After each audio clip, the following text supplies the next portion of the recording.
Welcome back to another technical deep dive here in the debug zone. Today, we're tackling a big question and breaking it down with insights from other users. Hopefully this clears up some misconceptions and helps you get the answer you need. So buckle up, stay a little curious, and let's jump right in.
And that's a wrap.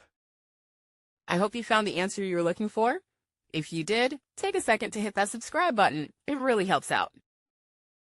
And let me know in the comments which solution worked best for you. See you next time in the debug zone.